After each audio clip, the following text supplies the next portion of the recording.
kiganiro cyacu turahapora abantu baba batishimye, abarwayi se, umuntu waba arwaye ari mu bitaro arwaje se, umuntu waba wabuzuwe, umuntu wese ufite amarangamutima atishimye turamwihanganisha, kubera ko ngewe nubaha ikintu cyitwa amarangamutima cyane.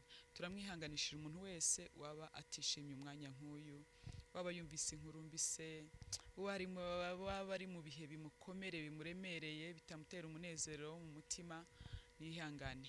Imana igira umutozo w'ibihe byose, Imana igihindura ibihe. Uyu munsi hari igihe bitaba bimeze neza, ejo bikaba bimeze neza. Uyu munsi ushobora kuba uri kurira, ejo bugacya useka. Nuko rero bimeze. Rero mu gihe tukiri mu isi niko umwanditsi yavuze, dufashe igihe mu ntambara, ntabwo ari byiza, ntabwo bihora ari byiza ibihe byose. Isi igituzanira ibyo yishakiye, no munsi katuzana ibihe by'umunezero, ejo nabwo katuzanira ibihe by'amarira. Byose rero mu gihe byaje tujya dufatanyiriza hamwe gushima Imana. Rero uyu munsi turatangiye nkuko nari mbibabwiye, turakomeje kuganira. Iyi ni channel ivuga ibintu bijyanye n'iyobokamana, ijambo ry'Imana se, impuguro zisanzwe za Gikristo, niyo ntego y'iri channel. Uyu munsi rero ikintu tugiye kuganiraho ni mbwira n'abasangwa basanzwe bayizaho n'abashyitsi ndetse baba bayigezeho. Uyu munsi tugiye kuganira ikiganiro kijyanye n'impamvu n'intego y'iyi channel.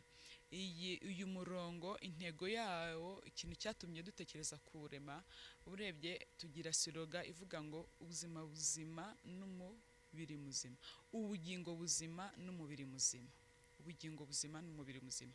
Kubera iki twabyise ubugingo buzima n'umubiri muzima? Ari byo tugiye gutangira kuvugaho. Noneho dutangiye kwinjira muri papazi ya channel. Ubugingo n'umubiri ni ibintu bijyana. Ubundi umuntu agizwe n'ibice bitatu. Umuntu agizwe n'igice cy'umwuka, igice cy'ubugingo n'igice cy'umubiri. No kuvuga umuntu umuntu ni umwuka ufite ubugingo biba mu mubiri. Wowe uri kunyumva, ntabwo urizi nyama, iki kintu tujya tubona kigenda kiri fizike gifatika.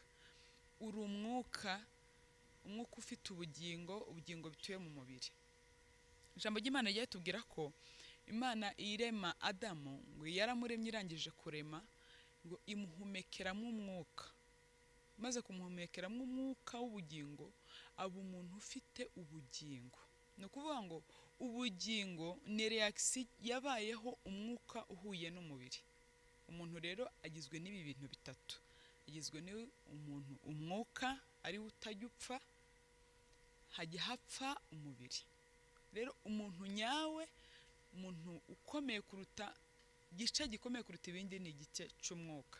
Ariko iki gice cy'umwuka ntabwo kijya kibasha gukora cyonyine, nticyakora cyonyine kidafite ubugingo n'umubiri, kubera ko umwuka n'umubiri ni ibintu bitajya bihura na rimwe. Nta na rimwe umwuka ujya uhura n'umubiri, ni nk'amajyepfo n'amajyaruguru. Rero ikintu kijya gihuza umwuka n'umubiri ni ubugingo. Rero abakristo, impamvu iyi channel twashatse kuzajya tuvuga ku bintu bijyanye n'ubugingo n'umubiri n'iby'umwuka, ni ukubera ko bino bintu iyo kimwe gipfuye cyica ikindi, iyo kimwe cyangiritse bigira ingaruka ku kindi. Ati gute? Iyo umubiri urwaye, umubiri uyu nguyu iyi housing dufata ifatika, iyo urwaye ni ukuvuga ngo uragenda ukica igice cy'ubugingo cy'amarangamutima. Iyo amarangamutima rero apfuye, umwuka nawe byagora gukoresha umuntu ufite amarangamutima apfuye. Ni ukuvuga ngo bino bintu bitatu biruzuzanya byose. Umwuka, umuntu akeneye kuba afite umwuka muzima, ubugingo buzima n'umubiri muzima. Reka turebe icyo ijambo ry'Imana ribivugaho, kubera ko byose bifite ishingiro ku ijambo ry'Imana. Ijambo ry'Imana riravuga ngo, Abakolosayi ba mbere ibice 5:23 riravuga ngo, Imana y'amahoro ibeze. Uyu ni Pawulo wandika, yavuga ati, Imana y'amahoro ibeze rwose, kandi mwebwe ubwanyu n'umwuka wanyu n'ubugingo n'umubiri byose birarindwe, bitazabaho umugayo ubw'umwami wacu Yesu Kristo azaza. Birarindwe umwuka wacu, ubugingo n'umubiri bitazabaho umugayo ubw'umwami wacu Yesu Kristo azaza. Reka twongere dusome ikindi gitabo, Abakorinto ba mbere ibice 3:17 biravuga ngo umuntu utsemba urusengero rw'Imana, Imana izamutsemba, kuko urusengero rw'Imana ari urwera kandi urwo rusengero nimwe. Paulo yarandikiye Abakolosayi aravugira ngo Imana y'amahoro ibeze kandi birarindwe umwuka wanyu, ubugingo n'umubiri. Ariko twebwe usanga abakristo twafashe igice cy'umubiri tukigira nk'atari icyacu, kandi ni icyacu. Igice cy'umubiri ni icyacu kubera ko Imana igikoresha umubiri, umuntu ufite umubiri muzima. Biragoye cyane kugira ngo Imana igukoreshe ufite umubiri utari muzima. Buriya uzi ko hari amasezerano y'Imana atasohora kuri we kubera ko umubiri wawe utari muzima. Hari amasezerano y'Imana adashobora gusohora mu mubiri urwaye, wafashwe nabi. Urugero, Imana irashobora kuguha isezerano ryo kuzaba atletisme, kuba bano bantu birukanka cyane. Iri sezerano biragoye cyane kuzagira ngo uzatware igikombe cyo kwirukanka warafashe umubiri nabi, waragize obesity. Ntago byakunda. Isezerano ntago ryasohorera mu mubiri uwagize obesity, wagize ikibazo cy'umubyibuho ukabije. Ni ukuvuga ngo hari amasezerano y'Imana atasohorera mu mibiri twafashe nabi. Birakenewe rero ko ufata umubiri neza kugira ngo Imana izawukoreshe ari muzima. Cya kabiri, biragoye kugira ngo umuntu ufite umubiri utameze neza urwaye gutekereza gukorera Imana. Kubera iki? Kubera ko iyo umubiri urwaye ujya wica igice cy'amarangamutima n'igice cy'imitekerereze. Biragoye rero kugira ngo ubundi mu bugingo tugiramo habamo ibintu bitatu mu bugingo. Mu bugingo habamo igice cy'amarangamutima, igice cy'imitekerereze naho dufata n'igice cyo gufata imyanzuro. Rero biragoye kugira ngo ubugingo, umubiri urwaye, ubugingo buzatekereze gukorera Imana, gukora imirimo myiza mu mibiri urwaye. Kubera ko iyo umubiri warwaye uragenda bikafekta igice cy'amarangamutima n'igice cy'imitekerereze. Mu gihe kera umuntu yagize imitekerereze itari myiza, mu gihe umuntu ajegajega mu mitekerereze yiwe, igice cy'imitekerereze aricyo gice cya intelligence, biragoye kugira ngo azakoresha igice cyo gufata imyanzuro, cya willing, cya choice, afate imyanzuro myiza, agira amahitamo meza. Biragoye kubera ko umubiri urarwaye. Ikintu cya mbere, umubiri ubwira ubugingo ko nta mbaraga ufite zo gukora. Ubugingo nabwo bukabwira igice cy'imyanzuro ko nta bushobozi umubiri ufite wo gukora. Ubugingo bubwira umubiri ko budashoboye gukora. Rero biragoye kugira ngo umwuka w'Imana akoreshe ubugingo buri mu mubiri urwaye. Ni byiza rero, ni inshingano zacu nk'abakristo gufata imibiri neza. Imibiri ntago gufata umubiri neza ntago ari by'abantu bari hanze y'inzu y'Imana, hoya. Ni by'abantu bari mu nzu y'Imana. Umukristo wese ukeneye gufata umubiri neza kugira ngo Imana igukoreshe, ikorere mu mubiri muzima, umubiri utarwaye. Birakwiye ko ufata umubiri neza kugira ngo amasezerano y'Imana azasohorere mu mubiri muzima. Gufata umubiri neza ni inshingano z'abantu bose, ariko cyane cyane abakristo, kubera ko imibiri yacu ibereyeho kuba urusengero rw'Imana. Ijambo ry'Imana yatubwiye ngo umuntu utsemba urusengero rw'Imana, Imana nayo izamutsemba. Kuko urusengero rw'Imana ni twebwe. Urusengero rw'Imana ni twebwe, ni imibiri yacu. Ni ukuvuga ngo Imana iyo igiye kudukoresha ijya inyura mu gice cy'umwuka. Umwuka akabwira ubugingo. Ubugingo kubera ko ari bwo bugira aho buhurira n'umubiri, ubugingo bugakoresha umubiri. Rero biragoye kugira ngo ubugingo buzakoresha umubiri buzi neza ko umubiri urwaye. Niyo mpamvu rero twavuze ngo reka icana tujye tuyinyuzaho uburyo ki abakristo tugomba kwita ku mibiri yacu, ntituyitsembe, ntituyangize. Ni gute twakwita ku mibiri yacu kugira ngo tuyibikire kuzaba igikoresho cyiza cy'Imana ari mizima? ni gute twarinda imibiri yacu indwara kugira ngo ibe igikoresho cy'Imana ari mizima. Kubera ko iyo umubiri urwaye uwanduza ubugingo iyo bufite intege nkeya, iyo butishimye, iyo butari bwiza, iyo bupfuye, ntabwo umwuka w'Imana yabukoresha. Rero niyo mpamvu twagize ngo tuganire noneho uyu munsi tuganire ni gute twafata imibiri neza. Ubutaha tuzaganira no ku gice cy'ubugingo, ni gute tugomba gufata ubugingo neza. Uyu munsi turaganira ku buryo ki tugomba gufata imibiri yacu neza. Abakristo ni gute twafata imibiri yacu neza. Ikintu cya mbere turebe ni biki byangiza umubiri. Umubiri tuwangirisha iki? Umubiri uwangizwa n'ibintu bibiri. Imibiri yacu tuyangirisha ibintu bibiri. Umubiri tuwangirisha kukoresha ibyaha. Icyaha cyangiza umubiri. Icya kabiri, umubiri ukangizwa n'ibyo tugaburira. Icya gatatu, umubiri ukangizwa nuko tuwufata. Icyaha cyangiza umubiri gute? Iyo dukoresha imibiri yacu ibyaha turayangiza, irangirika. Icyaha ntabwo cyangiza ubugingo gusa, icyaha cyangiza n'umubiri. Gute? Uyu munsi iyo dufata urugero rw'icyaha cy'ubusambanyi, icyaha cy'ubusambanyi cyangiza uyu mubiri, kikangiza n'ubugingo.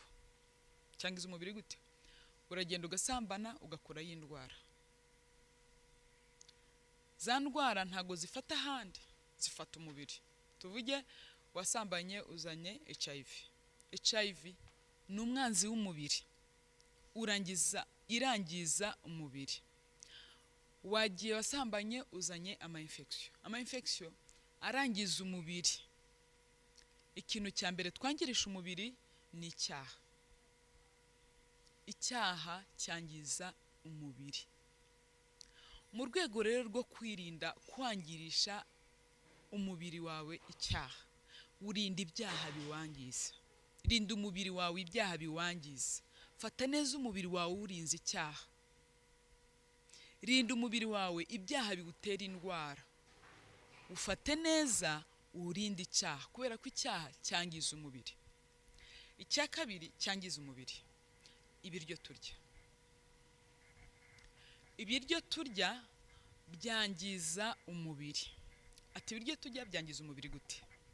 Ibiryo turya byangiza umubiri kubera ko buriya nubwo tubiteka, ibyo tubikora byose nubwo tubikorera isuku, ariko byanga byakunda muri byo ubwabyo haba harimo nutrients zigiye zigenda zangiza umubiri. Harimo ibitokoza umubiri. Twibukiranye umubiri ufite ibintu bibiri by'ingenzi. Uyu mubiri wacu, umubiri w'umuntu 70%, 65 kugeza 70% ni amazi, ni amatembabuzi. Ikindi uyu mubiri wacu ugira ni amaraso. Ni ukuvuga ngo uyu mubiri wacu wangizwa n'ibyo turya iyo binyuze mu maraso, ukongera ukangizwa no kutawuha amazi, kubera ko ugizwe n'amazi 60% kugeza kuri 70%. Ni ukuvuga ngo uyu mubiri wawe ikintu cya mbere ukeneye ngo uwuhe amazi. Fata umubiri wawe neza, uha ikintu cya mbere cy'ingenzi ukeneye nk'amazi. Icya kabiri, fata umubiri wawe neza, usohora umwanda urya mu biryo buri munsi.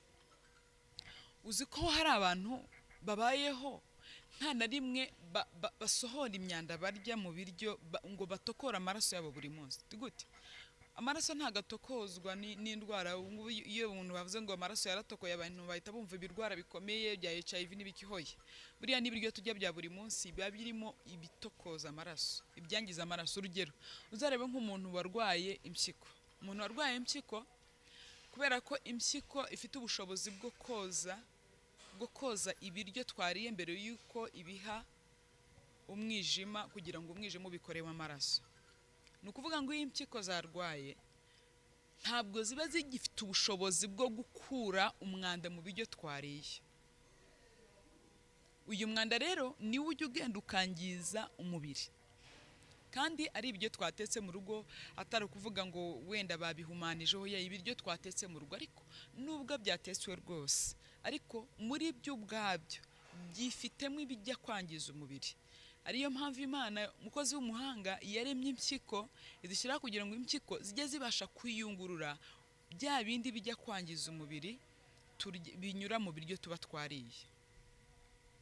Umubiri rero, ibi bintu bibiri by'ingenzi bikeneye kwitabwaho. Ukeneye kwita kuha umubiri wawe amazi.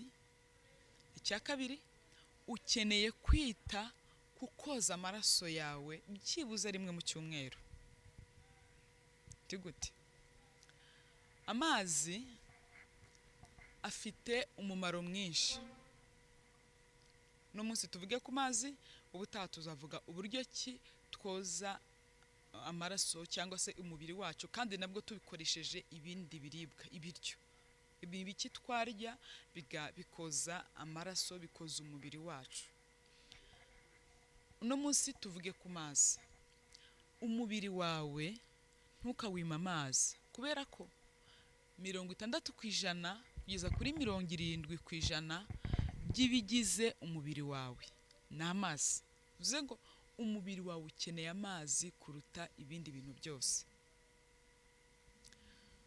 Amazi, aya mazi tunywa abantu benshi batajya bitaho cyane, afite umumaro ku mubiri wawe kurenza uko wabyumva, kubera ko iyo ubwayo ufite ubushobozi runaka bwo gusohora umwanda mu mubiri wawe kugira ngo awurinde indwara. Umubiri wawe ntusenywe n'indwara runaka.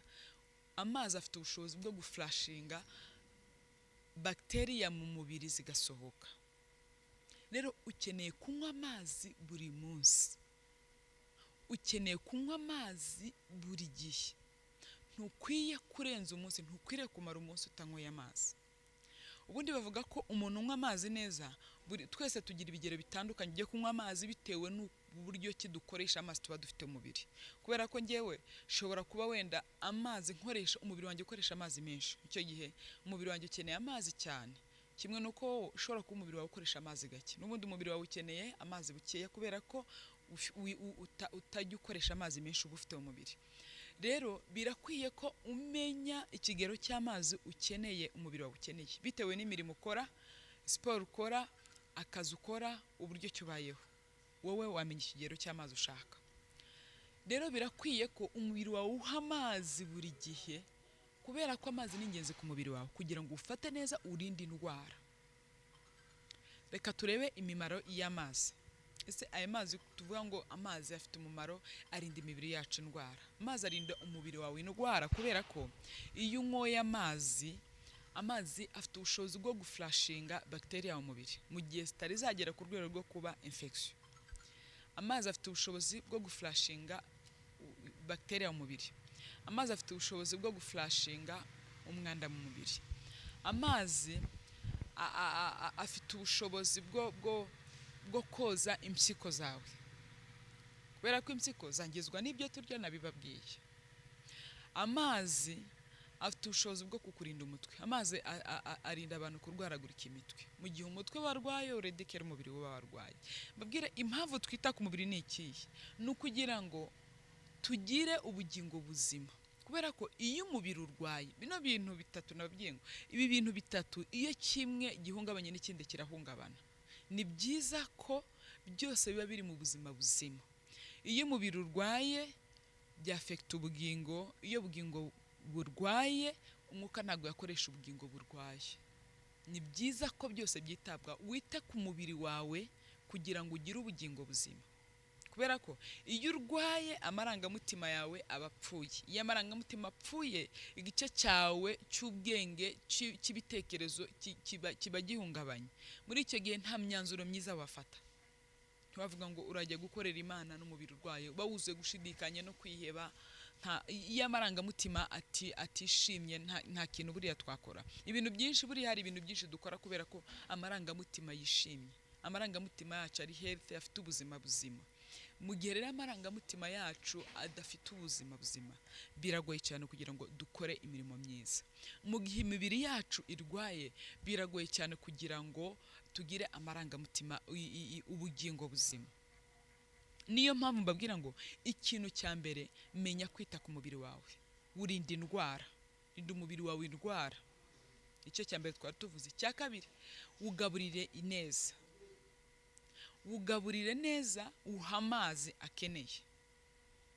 Heza umubiri wawe amazi, umubiri wawe amazi, wibima amazi. Icya kabiri, ugaburire ibiryo byiza, gaburira umubiri wawe ibiryo byiza.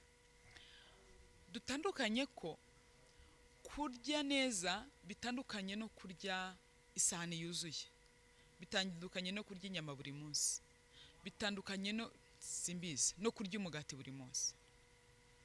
Kubera ko ikintu cya mbere cyangiza umubiri, ikintu hari kutawuha amazi. Icya kabiri, kuha ibiryo bibi.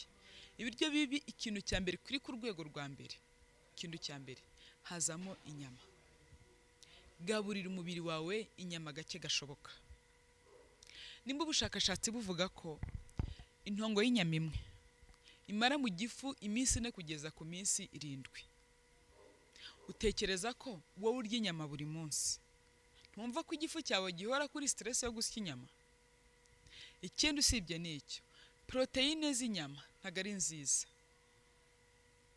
Hari ibindi wakuramo izo proteine ushaka mu nyama kandi atari zo wariye. Rero kurya inyama ntago ari byiza, inyama zangiza umubiri. Gabanya ikigero cy'inyama urya. Icya kabiri, processed food. Processed food ni bino biryo tujya turya bijya biza bifunze mu mapaketi, ibiryo byo mu nganda. Ibyo byo mu nganda duhere byonyine ku mugati ni processed food, spaghetti ni processed. Ibi biryo byose tujya tuza biri packet byanyuze mu nganda, biba birimo imiti ubwayo yangiza ubuzima. Gabanya processed food. Gaburira umubiri wawe ibiryo biri natural. Gaburira umubiri wawe ibiryo biri naturel. Reka kuha ibiryo biwangiza. Kubera ko ijambo ry'Imana ritubwiye ngo umuntu utsemba urusengero rw'Imana, Imana izamutsemba. Buriya hari igihe twazagera mu ijuru, twagerayo ukajya ubazwa impamvu wafashe umubiri wawe nabi. You never know. Ushobora kuzagera mu ijuru Imana ikakubwira ati ngiye naguhaye umubiri ufite ubuzima buzima, wowe uragendura wicisha ibiryo bibi. Fata umubiri wawe neza, ugaburira ibiryo byiza. Ubundi gihe hari ibiryo nyamvuga ko ari ibiryo bya nyuma y'icyaha. Ibiryo tujya tubona ari uko habayeho kumeneka kw'amaraso. Biriya ni ibiryo bya nyuma y'icyaha, nyuma y'uko Adamu na Eva bakoze icyaha. Ntago ari byiza kubera ko birangiza. Ibiryo bijya biboneka ari uko habayeho kumeneka kw'amaraso, habayeho kwica inyamaswa kugira ngo tubibone. Kubera ko Imana buriya irema Adamu na Eva ntabwo bigeze barya inyama.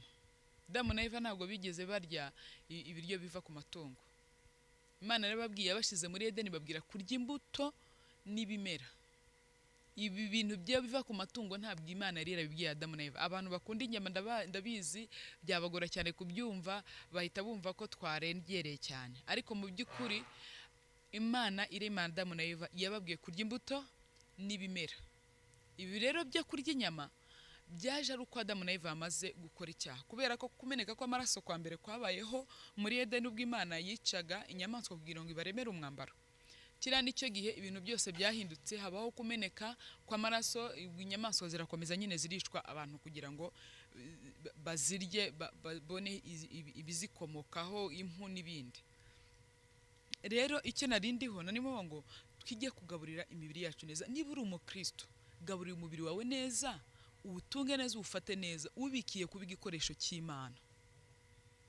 Ntukoreshe umubiri wawe neza nabi, ntugaburire umubiri wawe nabi, ntugufate nabi, ngo ejo Imana izajye kukoresha warabaye icumbi ry'indwara, nta mbaraga ugifite zo gukorera Imana. Koresha umubiri wawe neza kugira ngo ejo uzabe igikoresho cy'Imana, ari umubiri muzima. Mu kuwukoresha neza, mu kuwufata neza, nukuhibi ukwiriye cyambere twavuze ko ari amazi. Cyakabiri nukugaburira ibyo byiza. Twirinde processed food, twirinde ibiryo byangiza umubiri, ari byo ibiryo bifite ama proteine menshi. Twige kugaburira imibiri yacu ibintu biri vegetables. Tugaburire ibintu bimera n'izo proteine twazibona mu bimera. Ibimera biba bifite ama proteine, atava ku nyamaswa. Rero twige gufata imibiri yacu neza. Icya gatatu, icya mbere twavuze ko ni ukuha amazi, kubera ko amazi ni ingenzi, umubiri wacu ukeneye amazi. Icya kabiri twavuze ko ibyo tugaburira byangiza umubiri wacu, ibyo tugaburira. Icya gatatu, ibyo tukoresha. Umubiri wacu wangizwa n'imirimo tukoresha n'imyitwarire tuwuha. Tigute urashobora kuba uri umuntu ujya ukora akazi katakwemerera kugenda, ukabaho ngaho, ukajya uva mu kazi wiriwe wicaye, ugataha mu rugo mu modoka, ugashika mu rugo ukaryama, ukabyuka kandi kwa kundi, ukwezi kugashira, umwaka ugashira, uri kwangiza umubiri wawe. Kubera iki? Umubiri wawe utamenyereza gukora, udakoresha ngo ubashe no kudigestinga byibuze ibyo wariye, amaraso atembere mu mitsi neza, uri kuwangiza, kubera ko ejo uzagwirirwa na obesity. Rero ni byiza ko ukoresha umubiri wawe neza. Niba ukora akazi katakwemerera kugenda, wirirwa wicaye, byibuze nutaha taha n'amaguru, cyangwa se nugera mu rugo kora siporo, kugira ngo wirinde umubyibuho. Irinde umubyibuho ukabije, kubera ko atari mwiza, urangiza urusengero rw'Imana. Umubiri ukabije urangiza urusengero rw'Imana. Wirinde ugira ibiro bigukwiriye. Ikindi, uburyo ki tutwara, ariho haza ibya stress. Umubiri wacu tuwangirisha stress, kandi stress ni twebwe tubigiramo uruhare. Stress ni twe tubigiramo uruhare. Buriya umuntu ujya uganzwa na stress ni umuntu imbuto ya self control ibabaye nto, iba yagiye hasi, kubera ko ni imbuto y'umwuka. Self control ni imbuto y'umwuka. Umuntu rero iyi mbuto iba yagiye hasi niwe uzusanga ubishwe na stress. Ni byiza ko tumanura ama stress mu mibiri yacu, kugira ngo imibiri yacu ye kwicwa n'indwara z'ama stress. Fata umubiri wawe neza, urinda stress. Rinda umubiri wawe stress, kubera ko stress ntago yica umubiri gusa, yica n'ubugingo. Stress yica n'ubugingo, tuzabivugaho uburyo ki twafata ubugingo neza. Stress yica ubugingo. Rero fata umubiri wawe neza. Nibyo no munsi nagira mvuge, umubiri wawe amazi, please, heza umubiri wawe amazi. Umubiri wawe ibiryo biri natural. Itoze kuba vegetarian, itoze kurya ibiryo biva ku bimera, itoze kurya imbuto, itoze kurya ibihuru.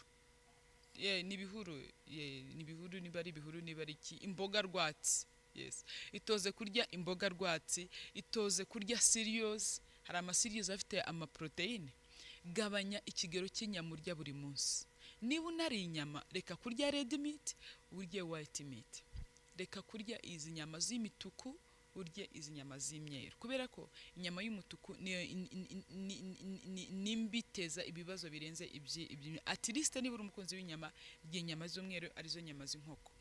Niba rero unabishoboye wayireka ukaza urya nka rimwe mu kwezi, wabugize neza cyane, kubera ko irangiza umubiri wawe. Inyama z'ubusi nta nubwo ari za kera, ni pirate, ni imiti turya, ni chemicals tuza twirirwa turya birwa batera aya matungo. Rero uno munsi nagize ngo tuganire iyi niyo purpose y'igicano, no kuganira uburyo ki twafata imibiri neza nk'abakristo. Twe kumva ko gufata umubiri neza ni ibintu by'abantu bari hanze, oya ni ibintu byo nawe. Umubiri ni uwacu abakristo. Rero dutegerezwa kufata neza kugira ngo Imana izawukoresha ari muzima. Nubona n'umuntu akantu tsinkibagirwa, ubonye n'umuntu utarakizwa, uri gufata umubiri wiwe nabi. Kubera iki? Usanga abantu batarakizwa, wenda tuvuge ufite nk'umuntu wawe unywa inzoga cyane ku kigero cyo hejuru, ugahora umubwiriza yarakunaniye kureka inzoga, byibuze mubwirize, byibuze mubwire gufata umubiri we neza, kubera ko inzoga zangiza umubiri. Inzoga zangiza impyiko, inzoga zangiza liver, inzoga zirangiza, kubera ko inzoga zangiza umubiri. Ukaba haramubwirije yarakunaniye, byibuze mwigishe gufata uwo mubiri neza, igihe agakiza k'Imana kazamugereramo, kazasanga umubiri wiwe ukiri muzima. Igihe azakirizwa, azasanga umubiri uri muzima, utarangijwe no kuwufata nabi awicishije inzoga. Niba ufite umuntu wabaswe n'icyaha cy'ubusambanyi, ukaba haramubwirije yarananiwe, byibuze mwereka uburyo k'iki cyaha cyangiza umubiri wiwe. Ejo yagenda agakurayo HIV, hanyuma akangiza umubiri ejo ubutumwa agakiza kakazamugeraho kera umubiri we warangiritse waragize indwara ziwangiza. Niba yarananiwe gukizwa mubwire ko icyaha ari gukora cyangiza umubiri, byibuze azirikana umubiri, agiye gukora ibi byaha azirikana umubiri, ejo igihe agakiza kazamuziramo, umunsi umutima we uzakingukira Imana, Imana ikinjira muri we, Imana izasange byibuze umubiri wiwe utarangirijwe n'icyaha, kugira ngo Imana izawukoresha ari muzima. Fata umubiri wawe neza nk'umukristo, ntiwemere kuwangiza umubiri, kubera ko umubiri ni igikoresho cy'Imana. Ni byiza cyane ko Imana yakoresha umubiri wawe ari muzima kuruta uko yawukoresha ufite indwara. Ni byiza ko yawukoresha ufite ubuzima buzima kuruta uko yagukoresha uri chronique ku ndwara runaka. Ni uruhare rwawe kugira ngo ufate umubiri neza, kubera ko n'Imana ibwayo irabivuga ngo umuntu utsemba, uyu ni Pawulo abyanze avuga, nutsemba urusengero rw'Imana, nufata umubiri wawe nabi, nawe Imana izagutsemba. Umuntu utsemba urusengero rw'Imana, Imana izamutsemba. Kandi urwo rusengero nta kindi ni twebwe, ni imibiri yacu. Rero birarindwe imibiri yacu, umwuka ndetse n'ubugingo birarindwe, ntibikabonekeho umugabo kugeza ubwo umwami wacu Yesu Kristo azazira. Murakoze. Niba uri umushitsi kora subscribe, kandi niba uri umusango sharing abandi. Hanyuma ubutaha tuzongera guhura turi kuganira, turebe uburyo ki twakura imyanda mu mubiri wacu, kubera ko ibyo tujya buri munsi bifite umwanda runaka bishyira mu mubiri, ujya kwangiza umubiri. Rero tuzareba ubutaha ni gute twatokora umubiri wacu kugira ngo tugire imibiri mizima. Naho ubutaha.